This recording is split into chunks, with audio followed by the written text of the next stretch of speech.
Hello learners, welcome to I+ Training Solution.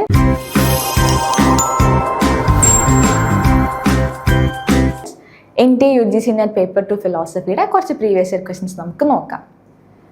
First of all match the following ആണ്. Match list 1 with list 2. ഇവിടെ list 1 കുറച്ച് ഓതേഴ്സിൻ്റെ പേരും ഫിലോസഫേഴ്സിൻ്റെ പേരും list 2 അവരുടെ വർക്ക്സിൻ്റെ പേരുമാണ് കൊടുത്തേക്കുന്നത്. സ്പെൻസർ, മെക്കൻസി, സിഡ്ഗ്വിക്, കാൻറ്റ് ഇവർ 4 പേരാണ് ഫസ്റ്റ് ഓപ്ഷനിൽ, ഫസ്റ്റ് ബോക്സിൽ. Data of ethics, metaphysics of moral, a manual of ethics, methods of ethics എന്നീ വർക്ക്സ് ആണ് അടുത്ത ബോക്സിൽ. ഇതിൽ നമുക്ക് കാൻറ്റിൻ്റെ വർക്കാണ് മെറ്റാഫിസിക്സ് ഓഫ് മോറൽ എന്നുള്ളത് കേട്ടിട്ടുണ്ടാകും. സോ D2 ആണെന്ന് അറിഞ്ഞാൽ തന്നെ നമുക്ക് ഇതിൻ്റെ ഉത്തരം കിട്ടും. എന്നാലും നമുക്ക് ബാക്കിയുള്ള ഓപ്ഷൻസും കൂടി നോക്കാം. സോ സ്പെൻസറിൻ്റെ വർക്കാണ് ഡേറ്റ ഓഫ് എത്തിക്സ് എന്ന് പറയുന്നത്. മെക്കൻസിയുടെ വർക്ക് ഇതിൽ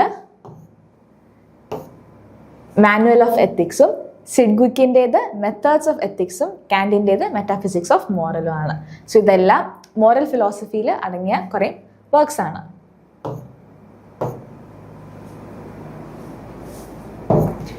അടുത്ത ചോദ്യം, who holds the view that man without society is either A beast or A God? സമൂഹം മനുഷ്യനുമായിട്ട് മാറി നിൽക്കുകയാണെങ്കിൽ അങ്ങനെയുള്ള ഒരു മനുഷ്യൻ ഒന്നല്ലെങ്കിൽ ലൈക്ക് ദാറ്റ് മാൻ, ആള് സൊസൈറ്റിയിൽ നിന്ന് മാറി നിൽക്കുകയാണെങ്കിൽ അയാൾ ഒന്നല്ലെങ്കിൽ ഗോഡ് ആയിരിക്കും അല്ലെങ്കിൽ ഒരു ബീസ്റ്റ് ആയിരിക്കും. ഇതാരാണ് പറഞ്ഞത്? സോ ഈ മാനും സൊസൈറ്റിയും തമ്മിലുള്ള കണക്ഷൻ പറയുന്ന മിക്ക കാര്യങ്ങളും ആരാണ്? ഓപ്ഷൻ ഡി, അരിസ്റ്റോട്ടിലാണ് പറഞ്ഞിട്ടുള്ളത്. ഈ സെൻസും അതേപോലെ man is A social animal എന്ന് പറഞ്ഞതും അരിസ്റ്റോട്ടിലാണ്. Aristotle, the ancient Greek philosopher, believed that people who do not participate in society are either beasts or gods. Aristotle believed that humans are social animals and political animals. അതുകൊണ്ട് തന്നെ മനുഷ്യൻ എപ്പോഴും സൊസൈറ്റിയുമായിട്ട് ഒത്തുചേർന്ന് നിൽക്കണം എന്നാണ് Aristotle പറഞ്ഞിട്ടുള്ളത്. Which of the following are Kant's postulates of morality? കാൻറ്റിൻ്റെ postulates of morality ഇതിൽ ഏതൊക്കെയാണ്? നമുക്കറിയാം 3 പോസ്റ്റുലേറ്റ്സ് ഓഫ് മൊറാലിറ്റിയും 3 മാക്സിംസ് ഓഫ് മൊറാലിറ്റിയുമാണ് കാൻറ്റിനുള്ളത്. ഈ പോസ്റ്റുലേറ്റ്സ് ഓഫ് മൊറാലിറ്റി ഓക്കെ ആണ്, അല്ലെങ്കിൽ അത് അങ്ങനെ തന്നെയാണ് എന്ന് നമ്മൾ ആദ്യമേ വിശ്വസിച്ചിട്ടാണ് എന്ത് ചെയ്യുന്നത്, ഈ മാക്സിമിലേക്ക് പോകുന്നത്. സോ ആ 3 പോസ്റ്റുലേറ്റ്സ് എന്തൊക്കെയാണെന്നാണ് question. Option A, freedom of the will. Option B, immortality of the soul. Option C, the existence of God. And option D, kingdom of ends. ഇതിൽ ഏതൊക്കെയാണ് കാൻറ്റിൻ്റെ പോസ്റ്റുലേറ്റ്സ് ഓഫ് മൊറാലിറ്റിയിൽ വരുന്നത്? ഫ്രീഡം ഓഫ് ദി വില്ലും, immortality of the സോളും, existence of ഗോഡും. ഇത് 3 കാൻറ്റിൻ്റെ പോസ്റ്റുലേറ്റ്സ് ഓഫ് മൊറാലിറ്റിയിൽ വരുന്നതാണ്. നമ്മുടെ 4ാമത്തെ ഡി ആയ കിങ്ഡം ഓഫ് എൻസ് കാൻറ്റിൻ്റെ മാക്സിംസിലാണ് വരുന്നത്. So A, B and C, option B. Freedom of the വില്ലിൽ എന്താണ് കാൻറ്റ് പറയുന്നത്? He believe that free will was required for moral responsibility. നമുക്കൊരു മോറൽ റെസ്പോൺസിബിലിറ്റി ഉണ്ടാവണമെന്നുണ്ടെങ്കിൽ ഫ്രീ വില്ല് റിക്വയർഡ് ആണെന്നാണ് പറയുന്നത്. And immortality of the soul, can believe that immortality was necessary to achieve the highest good of virtue and happiness. Immortality എന്ന് പറഞ്ഞൊരു concept ഉണ്ടെങ്കിൽ മാത്രമേ നമുക്ക് എന്ത് ചെയ്യാൻ പറ്റുള്ളൂ, ഈ വെർച്യു, ഹാപ്പിനെസ് പോലെയുള്ള ഹയസ്റ്റ് ഗുഡ് നമ്മൾ അതിനെയൊക്കെ സീക്ക് ചെയ്യുള്ളൂ എന്നാണ് കാൻറ്റ് പറഞ്ഞത്. Existence of God, can believe that God guaranteed that virtue would be rewarded and vice punished. God എന്ന് പറഞ്ഞൊരു എൻറ്റൈറ്റി ഉണ്ടെന്ന് നമ്മൾ വിശ്വസിക്കുകയാണെങ്കിൽ മാത്രമേ നമുക്ക് നല്ലത് ചെയ്യാൻ തോന്നുള്ളൂ. കാരണം നല്ല കാര്യങ്ങൾ ചെയ്യുമ്പോഴേക്കും നമുക്ക് റിവാർഡ് കിട്ടും, ചീത്ത കാര്യങ്ങൾ ചെയ്യുവാണെങ്കിൽ പണിഷ്മെൻറ്റും കിട്ടും എന്നുള്ളത് ഗോഡ് എന്ന് പറഞ്ഞ ഒരു എൻറ്റൈറ്റിയിലുള്ള വിശ്വാസം കാരണമാണ്. ഗോഡ് ഇല്ലെങ്കിൽ നമ്മൾ ചെയ്യുന്ന കാര്യം അറിയാൻ വേണ്ടിയിട്ടാണ്, അല്ലേ? സോ ഈ 3 കാര്യങ്ങൾ, ഫ്രീഡം ഓഫ് ദി വില്ലും, ഇമ്മോർട്ടാലിറ്റി ഓഫ് ദി സോളും, എക്സിസ്റ്റൻസ് ഓഫ് ഗോഡും, ഇത് 3ഉമാണ് കാൻറ്റിൻ്റെ പോസ്റ്റുലേറ്റ്സ് ഓഫ് മൊറാലിറ്റി എന്ന് പറയുന്നത്. അടുത്ത question, intuition and intellect are complementary to each other according to? ഇൻഡ്യൂഷനും ഇൻ്റലക്റ്റും കോംപ്ലിമെൻ്ററി ആണെന്ന് പറയുന്ന ഫിലോസഫർ ആരാണ്? Option A, Bergson. Option B, Kant. Option C, Ambedkar. Option D, Radhakrishnan. So intuition എന്ന് പറയുന്ന ആ ഒരു കോൺസെപ്റ്റ് പൊതുവെ അസോസിയേറ്റ് ചെയ്യുന്നത് രാധാകൃഷ്ണനായിട്ടാണ്. So option D, Radhakrishnan is the right answer.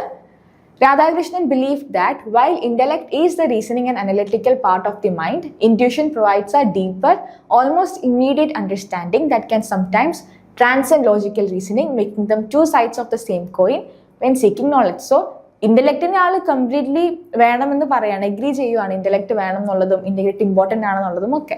And he also says that intellect ഉണ്ടെങ്കിലും അതിൻ്റെ കൂടെ ഇൻഡ്യൂഷനും കൂടി ഉണ്ടെങ്കിൽ നമുക്ക് കുറച്ചും കൂടി deeper and immediate understanding of something നമുക്ക് കിട്ടും എന്ന് രാധാകൃഷ്ണൻ പറയുന്നു.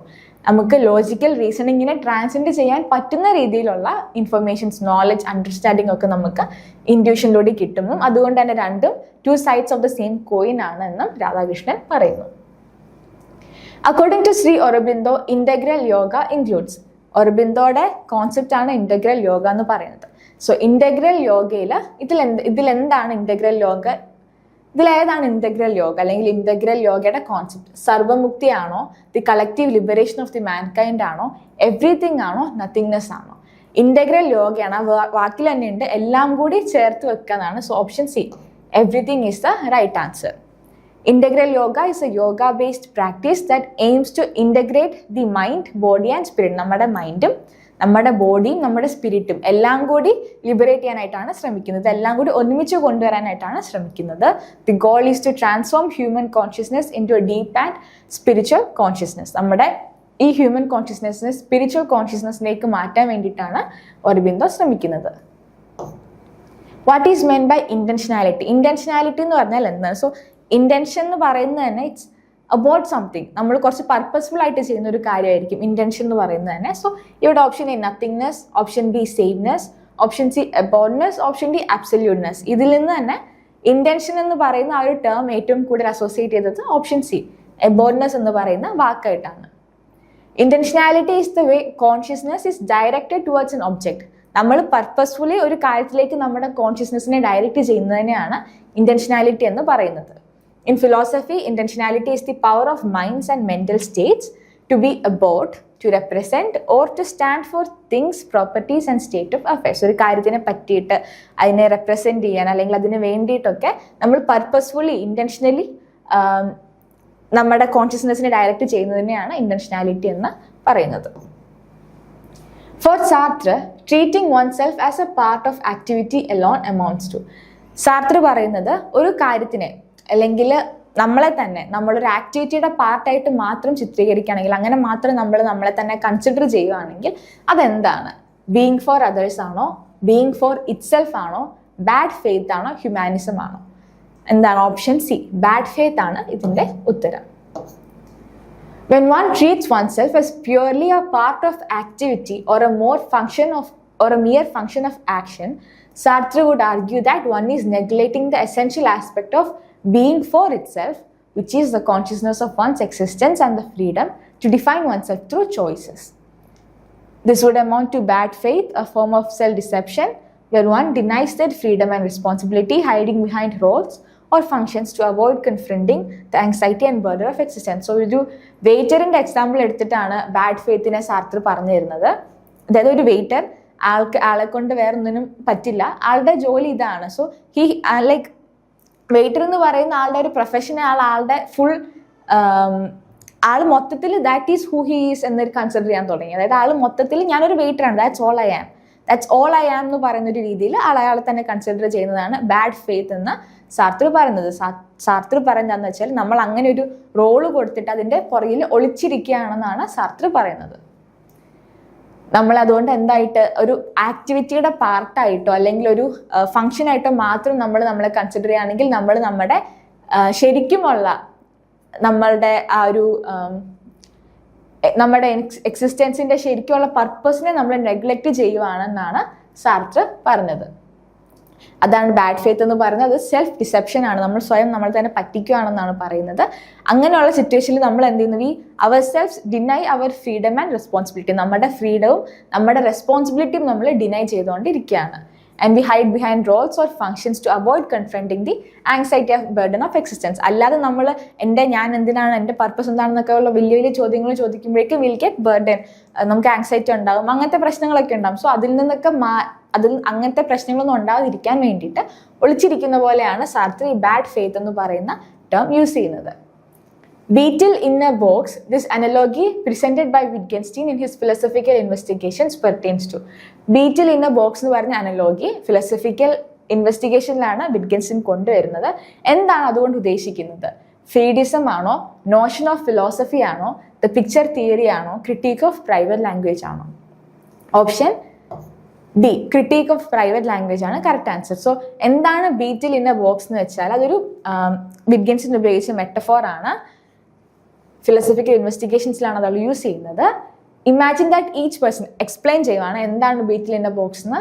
Imagine that each person has a box and inside each box is something they call a beetle. ഓരോരുത്തരുടെയും കയ്യിൽ ഓരോ ബോക്സ് ഉണ്ട്. ആൻഡ് ഓരോ ബോക്സിലും എല്ലാവരുടെയും കയ്യിൽ എന്തുണ്ട്? ബീറ്റിൽ എന്ന് പറയുന്ന ഒരു സാധനമുണ്ട്. It's actually not a beetle. ശരിക്കും ബീറ്റിൽ അല്ല, പക്ഷേ whatever they have inside അതിനെ ബീറ്റിൽ എന്നാണ് വിളിക്കുന്നത്. No one can see inside anyone else's box. മറ്റൊരാളുടെ ബോക്സിൽ എന്താണെന്ന് വേറെ ആർക്കും അറിയാനും പറ്റില്ല. And no one knows what is in anyone else's box. ആർക്കും അറിയില്ല വേറെ ഒരാളുടെ ബോക്സിൽ എന്താണെന്ന്. കാണാനും പറ്റില്ല, അറിയാനും പറ്റില്ല. The only thing people can talk about is the word beetle. അപ്പം ആകെ അവർക്ക് പറയാൻ പറ്റുന്നത് അവരുടെ ബീറ്റിൽ എന്ന് പറയുന്ന വാക്കാണ്. Okay, which they all agree refers to whatever is in the respective boxes. അപ്പം അവനവൻ്റെ ബോക്സിൽ എന്താണോ അവനവൻ അതിനെ ബീറ്റിൽ എന്നാണ് വിളിക്കുന്നത്. So it's not actually a beetle. എന്താണെങ്കിലും അതിനെ അവരെന്താണ് ബീറ്റിൽ എന്നാണ് വിളിക്കുന്നത്. This challenges the notion that the meaning of a word is solely tied to an individual's private experience or mental image. The beetle could be anything or nothing, but the key point is that the meaning of the word beetle does not depend upon the private unseen contents of the box. So അവിടെ എന്ന് പറയുമ്പോഴേക്കും ശരിക്കും അതൊരു ബീറ്റിൽ ആവണമെന്നില്ല, അതെന്തുമാകാം. പക്ഷെ ബീറ്റിൽ എന്ന് പറയുന്ന ഒരു വാക്ക് യൂസ് ചെയ്യുമ്പോഴേക്കും ആളുടെ സംബന്ധിച്ചിടത്തോളം ആളുടെ ബോക്സിലുള്ളതാണ് ബീറ്റിൽ. ഇവിടെ ഉള്ള ആളെ സംബന്ധിച്ചിടത്തോളം ആളുടെ കയ്യിലുള്ള സാധനമാണ് beetle. So since they don't know what is actually happening, and when they just say the word beetle എന്ന് പറഞ്ഞ വാക്ക് മാത്രം പറയുവാണ്, ശരിക്കും എന്താണെന്ന് അറിയാത്തത് കൊണ്ട് തന്നെ ആ ബീറ്റിൽ എന്ന് പറഞ്ഞ വാക്കിന് അവിടെ അർത്ഥമുണ്ടോ? പിന്നെ എല്ലാവരും അവരുടെ പ്രൈവറ്റ് എക്സ്പീരിയൻസിലുള്ള സാധനം വെച്ചിട്ടാണ് അവിടെ റെഫർ ചെയ്യുന്നത് ബീറ്റിലിനെ. സോ അതാണ് ഈ ബോക്സിനെ ബീറ്റിൽ എന്ന് പറയുന്ന അനലോഗി കൊണ്ട് വിറ്റ്ഗൻസ്റ്റൈൻ ഉദ്ദേശിച്ചത്. The beetle could be anything or nothing. എന്തുമാകാം ഈ ബീറ്റിൽ എന്ന് പറയുന്ന സാധനം. ഇവിടെ കീ പോയിന്റ് എന്താണ്? The meaning of the word beetle does not depend upon the private unseen contents of the box. ആ ബോക്സിൽ എന്താണ് എന്നുള്ളത് ഇവിടെ ഇറലവൻ്റ് ആണ്. ഓക്കെ, ബിക്കോസ് എന്താണെങ്കിലും അതിന് എന്തെന്ന് തന്നെയാണ് പറയുന്നത്, ബീറ്റിൽ തന്നെയാണ് പറയുന്നത്. So that beetle could be anything. അതാണ് വിറ്റ്ഗൻസ്റ്റൈൻ ഉദ്ദേശിക്കുന്നത്. J L. Austin makes a distinction between which of the following speech acts. J L. Austin ഇതിൽ ഏതൊക്കെ സ്പീച്ച് ആക്ട്സ് ആണ് പറയുന്നത്? Protectionary, locutionary, illocutionary, mislocutionary and perlocutionary. ഇതിൽ ലൊക്കോഷനറി, ഇല്ലൊക്കോഷനറി ആൻഡ് പെർലൊക്കോഷനറി ഇത് മൂന്നുമാണ് J L. Austin പറയുന്നത്. B, C and D. Option B. എന്താണ് locutionary act? The act of saying something. ആ സംസാരിക്കുന്ന ആ ഒരു ആക്ട്, അതിന് തന്നെയാണ് ലൊക്കോഷനറി എന്ന് പറയുന്ന ഒരു കാര്യം പറയുക. അവിടെ നമ്മുടെ ഫോണറ്റിക്, ഫാറ്റിക്, റെറ്റിക് എലിമെന്റ്സ് ഒക്കെയാണ് ഇൻക്ലൂഡ് ആവുന്നത്. So just saying something. Illocutionary act എന്ന് പറയുമ്പോഴേക്കും the intended action performed by saying something. So ഒരാളൊരു കാര്യം പറഞ്ഞതുകൊണ്ട് വേറൊരാൾ എന്ത് ചെയ്യുന്ന ഒരു ആക്ഷൻ ചെയ്യുകയാണ്.